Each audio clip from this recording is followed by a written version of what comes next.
Blazer গায়ে মিরপুরের home dressing room থেকে বেরুলেন নাজমুল হোসেন শান্ত। তাকে আলিঙ্গনে স্বাগত জানালেন পাকিস্তান ক্যাপ্টেন শান মাসুদ। ভদ্রলোকের খেলা ক্রিকেটে চোখে লাগার মতো একটা মুহূর্ত। তারপর ট্রফির দিকে দুই ক্যাপ্টেন। ট্রফির সামনে দুই অধিনায়ক। উন্মোচিত হলো বাংলাদেশ পাকিস্তান সিরিজের ট্রফি। কেমন হলো ট্রফিটা? ট্রফি নিয়ে দুই ক্যাপ্টেনের ফটোশুট শেষ হতেই শান্তর সাথে বাংলাদেশের ড্রেসিং রুম হয়ে গ্যালারিতে পাক ক্যাপ্টেন শান ক্রিকেট বোর্ডের স্পেশাল ফটোশুটের জন্য। ট্রফি নিয়ে প্রতি সিরিজ বা টুর্নামেন্টের আগে দর্শক আগ্রহ থাকে। ঘটা করেই ট্রফি উন্মোচন করা এক রকম রীতি। গেল কয়েক সিরিজে ট্রফি নিয়ে হয়েছে প্রশংসাও। এবারে ট্রফিটা কেমন হলো? দর্শকদের ভিন্ন রকম মতামত থাকবেই।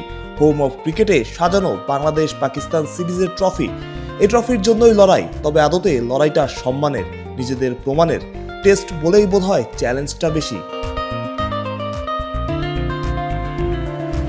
দুই দলের ক্যাপ্টেনের চোখই থাকবে এই ট্রফিটাতে। পাকিস্তানকে চোখ রাগাচ্ছে রাওয়ালপিন্ডি। তাদের মাঠে যে তাদেরই হারিয়ে দিয়ে এসেছে বাংলাদেশ। টাইগার ক্যাপ্টেন নাজমুল হোসেন শান্ত অবশ্য বলে রেখেছেন, 10 দিনের খেলা, আপাতত হোয়াইট ওয়াশ নিয়ে ভাবনা না।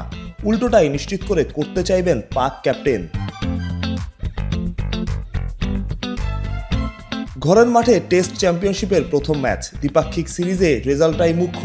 পয়েন্ট বাড়ানো, সাদা পোশাকে বাংলাদেশ ক্রিকেটের আত্মমর্যাদার লড়াই। টেস্ট চ্যাম্পিয়নশিপের শেষ সাইকেলে ভালোই ছিল বাংলাদেশের পারফরমেন্স। এবার নিজেদের ছাড়িয়ে যাওয়ার পালা।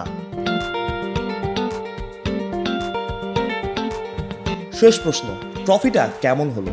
অনেকেই বলে টেস্ট তো টেস্টই, ফরম্যাটের রাজা।